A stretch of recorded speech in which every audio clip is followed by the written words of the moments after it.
जिस तरीके से गृह मंत्री ने अपनी जिम्मेदारियों को न निभाने का एक सिलसिला बनाया है, वो अपने आप में अभूतपूर्व है। देखिए, कोई भी व्यक्ति जब गृह मंत्री जैसे बड़े पद पर होता है, तो जब हम उसका रिकॉर्ड देखते हैं, तो उसके अंदर कुछ सफलताएँ होती हैं, कुछ विफलताएँ होती हैं। लेकिन अमित शाह के रिकॉर्ड में केवल विफलताएँ ही दर्ज हैं। अब जब विपक्ष सदन में आवाज़ उठाता है कि भई ये वहाँ पर आएँ, तो संसदीय कार्य मंत्री पलट कर कहते हैं कि जिस दिन अमित शाह के नाम से आतंकवादी थर-थर काँपते हैं और जब वो आएँगे और बोलेंगे तो फिर आप सुन नहीं पाएँगे उनको, इस प्रकार की वो धमकी देते हैं। सवाल इस बात का है कि अमित शाह अच्छा, एक बार कल्पना कर लें, चलिए अमित शाह आ गए और वो विपक्ष पे जैसे हमेशा विपक्ष के ऊपर टूटते हैं, वो टूट पड़े विपक्ष के ऊपर। ठीक है, विपक्ष के ऊपर टूट पड़े वो अलग बात है। लेकिन जो जेन ज़ी का आंदोलन हुआ, यानी जो 18 साल से 30 साल तक के युवा, जो भारत की आबादी का 30% से ज़्यादा है, उनका जब जो आंदोलन हुआ, उस आंदोलन के बारे में वो क्या कहेंगे? क्या कहेंगे? क्या जो राष्ट्रीय स्वयंसेवक संघ के सह सरकार्यवाह अतुल लिमये ने जो कहा था, वो कहेंगे?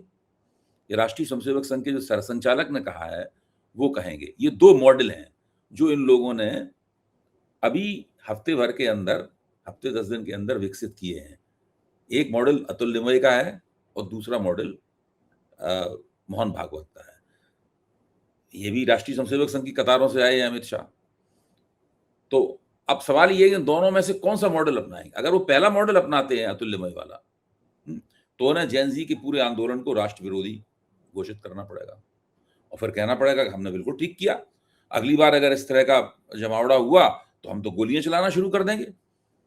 जो एक वो नहीं है, एक टीजी मोहनदास राष्ट्रीय स्वयंसेवक संघ का तथाकथित इंटेलेक्चुअल सेल का इंचार्ज रह चुका है, उसका तो कहना ये है कि हम तो कर्फ्यू लगाते, 3 बार चेतावनी देते, उसके बाद गोलियां चलाना शुरू कर देते।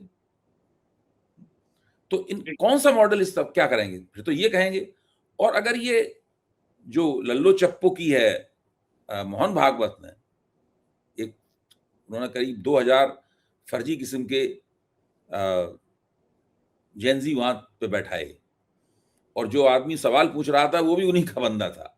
उसको जेन ज़ी का रिप्रेजेंटेटिव बना के टीवी पेश किया जाता है, जबकि वो जेन ज़ी की उम्र में भी नहीं आता। तो ये करके ये किया उन्होंने। अब सवाल इस बात का है कि ये क्या करेंगे अमित शाह? चलिए हम मान लेते हैं कि वो आएँगे और वो गरजेंगे विपक्ष के ऊपर, चलिए कोई बात नहीं, छोड़ दीजिए उस बात को और कर दीजिए।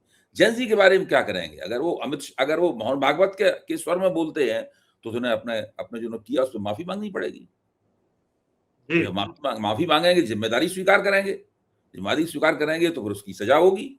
सज़ा इस्तीफ़े की होती है। देखें माफ़ी पर कौन संतुष्ट हो जाता है। तो ये जो सिनेरियो अमित शाह के लिए, मुझे लगता है कि इस घटना ने उनकी जो राजनीति थी, उनकी जो महत्वाकांक्षाएँ थी प्रधानमंत्री बनने के लिए, उनको भी पलीता लगा दिया है। जी, पुष्पेंद्र जी।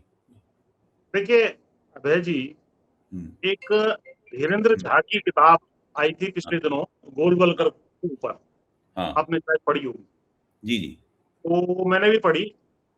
दरअसल संघ की जो मानसिकता है, वो इन तमाम बयानों में जो आई कि भाई ये देश विरोधी हैं और हथियारों के बल पे या गोली से इनको कंट्रोल करना है। अगर आप 1947 से पहले की सारी चीजें इनकी स्टडी करेंगे, तो ये इन्होंने एक आर्म्ड मिलिशिया, एक निजी फौज तैयार करने की ही इनकी सारी कवायद आरएसएस ने की है आज तक। उनकी ड्रेस, उनका वो लाठी लेकर के चलना, परेड करना, और एक अफरा-तफरी जब देश में मचेगी 1947 के आसपास, तो आर्म्ड रिबेलियन के माध्यम से हम देश पर कब्जा कर लेंगे, ऐसी इनकी मंशा रही थी। वो ड्रीम इनका खत्म नहीं हुआ है, क्योंकि उनके गुरु जो थे उस वक्त, नंबर 2 के जो गुरु थे, वो जो है सरसंघचालक, वो गोलवलकर थे। और गोलवलकर ने ये फौज जो सारी तैयार की थी, वो इसीलिए तैयार की थी कि हम आर्म्ड रेबेलियन, तो आर्म्स की ट्रेनिंग लेना, हथियारों का आदान-प्रदान होना और जंगलों में जाकर के वो सब काम ये कर चुके हैं। तो इनका कोई विश्वास संवैधानिक या गांधीवादी मूल्यों में नहीं है। और ये इनकी साइकोलॉजी के अंदर है, जो इन्होंने गोडसे के माध्यम से गांधी की हत्या करवाई, वो भी उसी साइकोलॉजी को दिखाता है।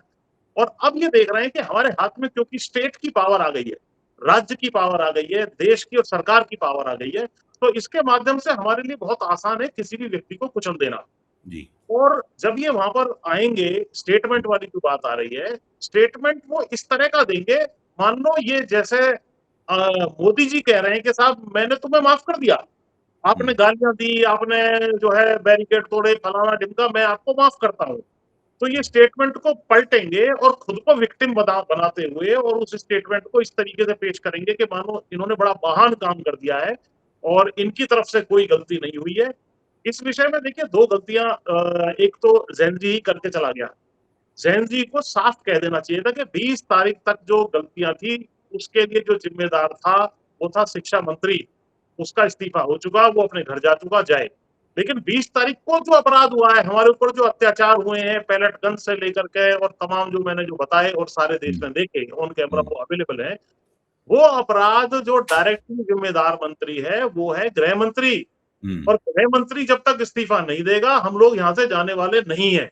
हुँ, ये स्टांस उन्होंने नहीं लिया, या वो इतने तजुर्बेकार नहीं थे, या उन्होंने सोचा कि साहब इनकी बातों पे हम विश्वास कर लें, वो उठ करके यहाँ चले गए, तो प्रेशर खत्म हो गया।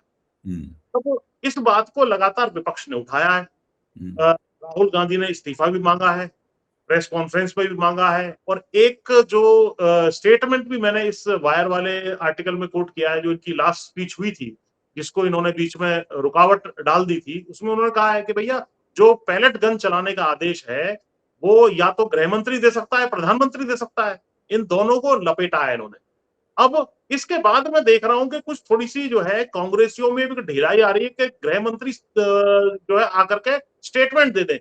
अरे स्टेटमेंट तो वो ऐसा गोल-मोल दे देगा कि उसको लगेगा कि वो हीरो है। जिस तरीके से इन्होंने धर्मेंद्र प्रधान के इस्तीफे के बाद उसका स्वागत संसद के बाहर, संसद के सामने वहां किया था, और कि भाई बड़ा जंग जीत के आ रहे हैं, तो ये ऐसा स्टेटमेंट देने में पूरे सक्षम है। इनको इस स्टेटमेंट नहीं, इस्तीफे की बात पर ही अड़े रहना चाहिए।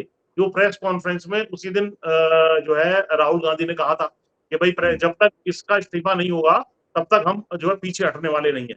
क्योंकि हुँ, अगर इस्तीफे से पीछे राहुल गांधी भी हटेंगे तो हुँ, हमें कोई विशेष प्रेम नहीं है, हम राहुल गांधी का विरोध करने में सक्षम है।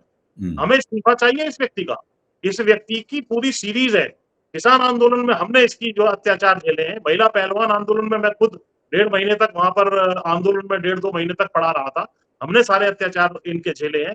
हमारे किसान भाई 2024 में भी आ रहे थे जो पंजाब की तरफ से, उनके ऊपर कितना अत्याचार हुआ। एक भाई हमारा किसान गोली से मारा गया। तो ये कोई कार्रवाई नहीं करते हैं। उल्टे जो व्यक्ति और जो अफसर इस तरह की हरकत करें, इनके आदेश को माने, उनका प्रमोशन होगा, उनको रिवार्ड दिए जाएंगे तरह तरह के।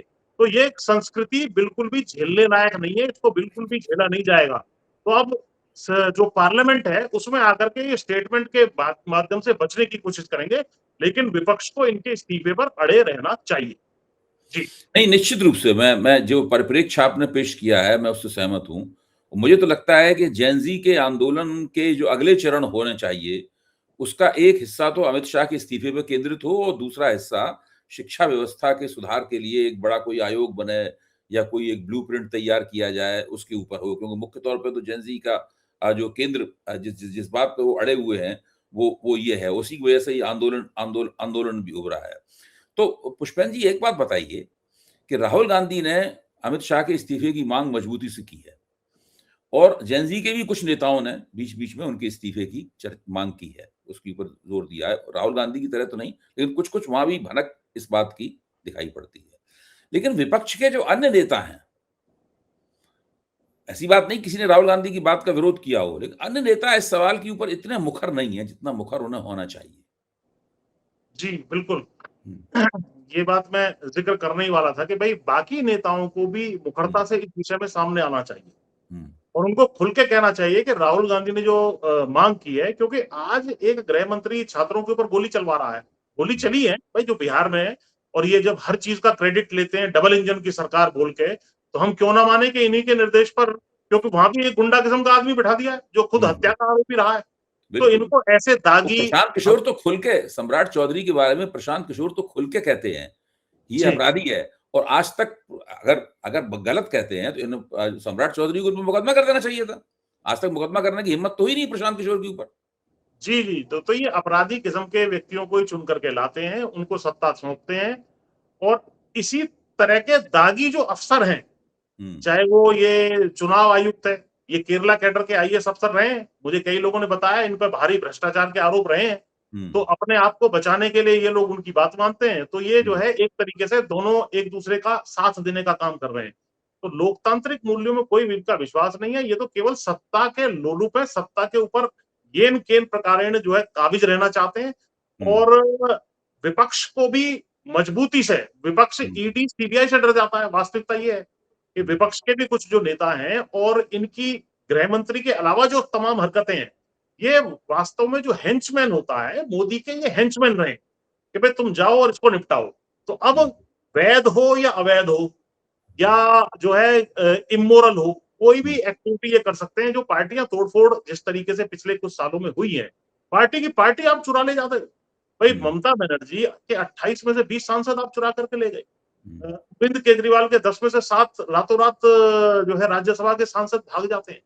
आपने उद्धव ठाकरे की पार्टी शिवसेना को तोड़ दिया, उनकी सरकार छीन ली और बाकी मतलब इनको कोई किसी किस्म की शर्म लिहाज लोकतांत्रिक रूप से जो कहते थे कि भाई लोक राज जो है लोक लाज से चलता है, वो ये मतलब अलग किस्म की भाजपा है। इसका चाल चरित्र और चेहरा बिल्कुल एक क्रिमिनल की तरह सोचते हैं कि भाई इसको कैसे निपटाना है और ये डरपोक भी हैं। ये भी मैं आपको स्पष्ट कर दूं, इनकी जो ये डरपोक ना होते तो ये जो है कहीं ना कहीं संवाद स्थापित करते या इसमें आकर के जो पीड़ा है जो राहुल गांधी या बाकी की स्पीचेस को सुनते पार्लियामेंट के अंदर जवाब देते, तो उस तरह के लोग नहीं है। तो पूरे विपक्ष को ज्वाइंटली इनके इस्तीफे तक, चाहे ये संसद का सत्र का अवसान बेशक हो जाए, 3-4 दिन और चलना है ये सत्र, उसके बाद भी इस मुद्दे को लगातार उठाना चाहिए, तभी इसका इस्तीफा होगा। ये परमानेंट इस मुद्दे को आगे आने वाले चुनाव में भी ले जाए, क्योंकि इस तरह की मेंटेलिटी का व्यक्ति कभी भी गृह मंत्री के पद पर नहीं बैठ सकता। और इनकी फोटो आपने देखी होगी इनके ड्राइंग रूम में,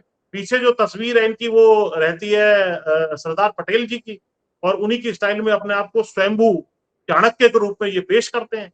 तो ये जो है जो इतना बड़ा स्टेट्समैन नेता थे हमारे सरदार पटेल जी, वो इस पद पे सुशोभित थे। तो मैं तो देशवासियों से भी कहूंगा, एक तुमने किस तरह के लोगों को वोट दे करके, और मैं तो कहता हूं वोट भी इनको नहीं दी गई है इस बार, ये वोट चोरी से बनी हुई अवैध सरकार है और इसके ये अवैध प्रधानमंत्री अवैध गृह मंत्री है जिनके अवैध आदेशों को इनके अफसरों को भी नहीं मानना चाहिए।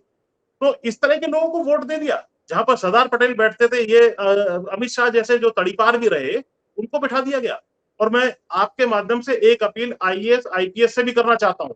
आईपीएस अफसर जो अवैध आदेश गृह मंत्री का मान रहे हैं, अपने ही नागरिकों के ऊपर अत्याचार कर रहे हैं, चाहे किसान हो, नौजवान हो, अल्पसंख्यक हो, उनके खिलाफ भी कार्रवाई होगी।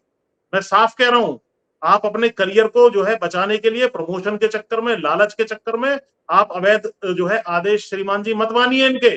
ये देश के लिए ठीक नहीं है, लोकतंत्र के लिए ठीक नहीं है।